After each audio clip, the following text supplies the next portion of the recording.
Hi everyone, I am Advocate Jagnaresh Singh Rathod from District Ajmer, Rajasthan. अगर आपने इस channel को पहली बार विजिट किया है तो मैं आपसे रिक्वेस्ट करूंगा कि आप इस चैनल को सब्सक्राइब करें और इस वीडियो को शेयर करें। इस चैनल के द्वारा कानून की जटिल प्रक्रिया और उसकी भाषा को सरल शब्दों में आप तक पहुंचाने के लिए प्रयत्न किया गया है, जो शायद आपकी कानून की जानकारी बढ़ाने में मदद करेगा। जब कपल के बीच का इमोशनल कनेक्शन खत्म हो जाता है तो वह लड़ते झगड़ते और परेशान ही रहते हैं। तब वह समझ नहीं पाते कि ऐसा क्यों हो रहा है और आगे क्या करना चाहिए। तो सबसे पहले दोनों पार्टनर्स को शांति से बैठकर अपने इश्यूज पर बात करनी चाहिए और उन्हें खत्म करने की कोशिश करनी चाहिए। आपको जो भी फैसला लेना है या कोई बात समझाना है तो चुप नहीं होना है। मतलब आपको अपने स्पाउस के साथ बोलना बंद नहीं करना है, उससे बात करनी है और आपको कम्युनिकेट करना है। मेरी नज़र में कम्युनिकेशन का मतलब यह है कि कम्युनिकेट का मतलब बताना नहीं होता है। कम्युनिकेशन का मतलब सुनना और समझना होता है।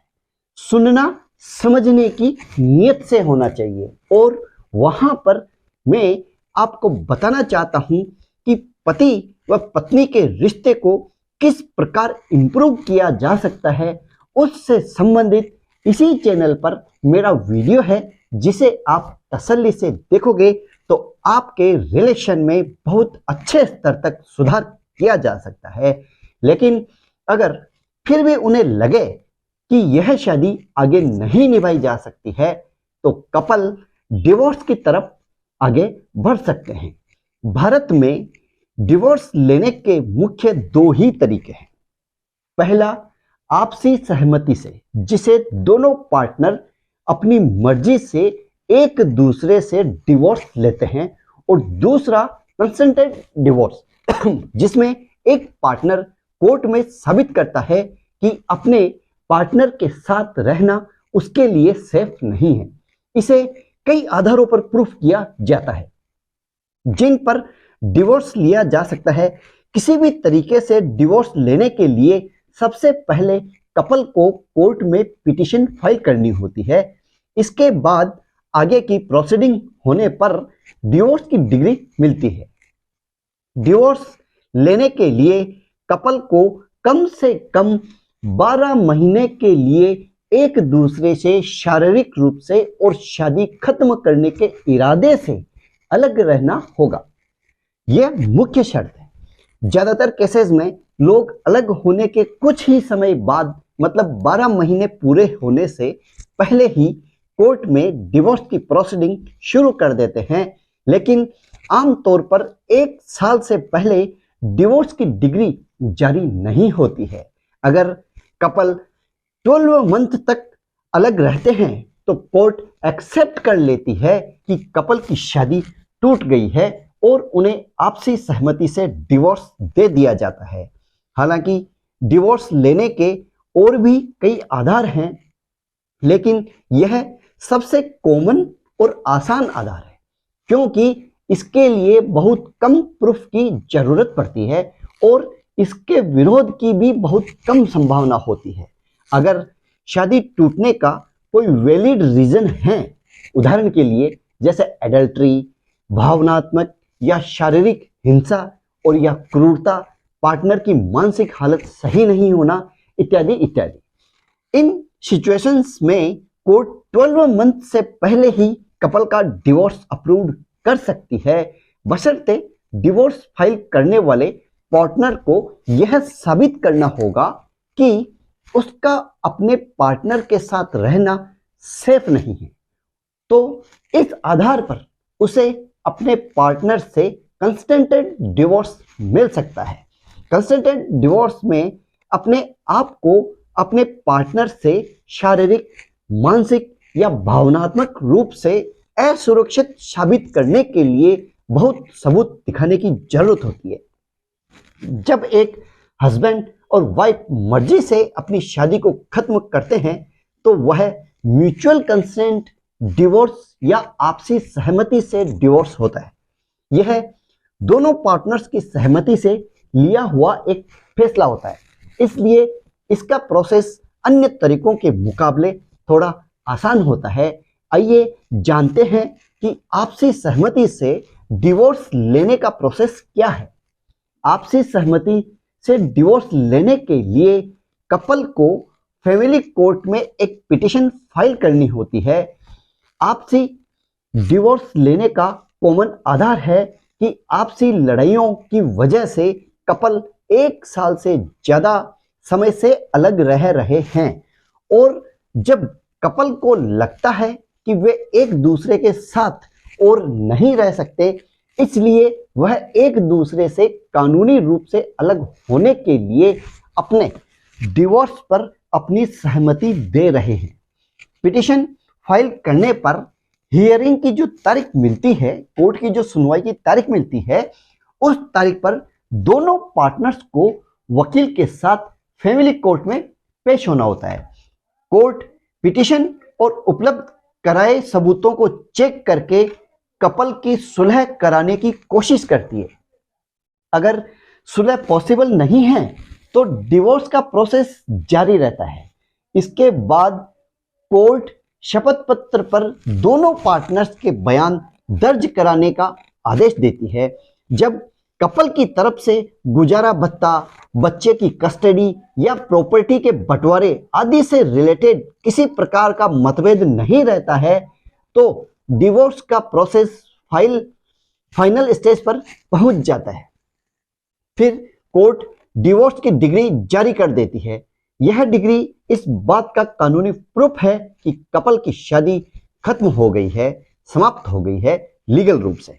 अब मैं आपको शॉर्ट में ही कंसेंटेड डिवोर्स का एक तरफा तलाक के बारे में बताता हूं, जिसे आप ध्यान से देखें, सुने। यह एक ऐसी सिचुएशन को दिखाता है जिसमें हस्बैंड या वाइफ ने अपने पार्टनर से डिवोर्स लेने का पूरा मन बना लिया है क्योंकि उनके पार्टनर ने गलत किया है, जैसे मारपीट, mentally torture, physically torture, adultery वगैरह वगैरह। तो इस सिचुएशन में पीड़ित पार्टनर को कंसेंटेड डिवोर्स मिल जाता है। सबसे पहले डिवोर्स की मांग करने वाले हस्बैंड या वाइफ को कोर्ट में डिवोर्स की पिटीशन फाइल करनी होती है। यह पिटीशन फैमिली कोर्ट में सबमिट करनी होती है। डिवोर्स फाइल करने के बाद कोर्ट के द्वारा लीगल नोटिस, सूचना पत्र भिजवाया जाता है। इसके बाद कोर्ट द्वारा मिली डेट पर कपल को पेश होना होता है। अगर कोर्ट को लगता है कि कपल के बीच सुलह या कॉम्प्रोमाइज हो सकता है तो कोर्ट इस इश्यू को लीगल सर्विसेज अथॉरिटी को भेज देती है, जहां सुलहकर्ता मौजूद होते हैं, वह नियुक्त होते हैं। अगर कपल की सुलह हो जाती है, उनमें कॉम्प्रोमाइज हो जाता है, समझौता हो जाता है, तो डिवोर्स की पिटीशन कोर्ट से वापस ले ली जाती है। और यदि उनमें समझौता नहीं होता है तो डिवोर्स के आगे के स्टेप को फॉलो किया जाता है और वो है रेस्पोंडेंट पार्टनर का जवाब। इस स्टेप में डिवोर्स फाइल करने वाले पार्टनर से सहमत ना होने पर रेस्पोंडेंट पार्टनर को कोर्ट में एक काउंटर फाइल मतलब जवाब पेश करना होता है। इस जवाब में रेस्पोंडेंट पार्टनर को साबित करना होता है कि डिवोर्स फाइल करने वाले पार्टनर ने पिटीशन में उसके ऊपर गलत आरोप लगाए हैं, मिथ्या आरोप लगाए हैं, झूठा आरोप लगाए हैं। अब उसके बाद डॉक्यूमेंट और जानकारी को आंकने के बाद कोर्ट उन बातों पर विचार करती है जिस पर फैसला लिया जाना है, जो मतलब विवादित इश्यू होते हैं। यह पॉइंट डिवोर्स देने से रिलेटेड कपल के बीच अनसुलझे मतभेदों को लेकर ही होते हैं। अब उसके बाद कोर्ट विटनेसेस, गवाहों की सुनवाई होती है, उनका परीक्षण होता है, एग्जामिनेशन होता है के लिए एक निश्चित तारीख तय करती है। इससे पहले विटनेसेस की तय की गई तारीख पर कोर्ट की कार्रवाई में शामिल होने के लिए सम्मन भी जारी कर दिया जाता है।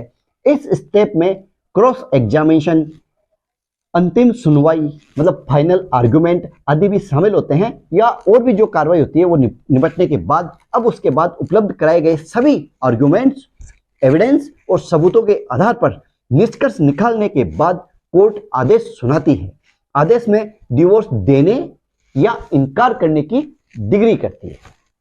आई होप आपको यह वीडियो पसंद आया होगा और आपके समझ में आया होगा कि तलाक लेने के लिए दोनों कपल को कितने समय तक एक दूसरे से दूर रहना होना आवश्यक है और तलाक लेने की क्या क्या प्रक्रिया होती है।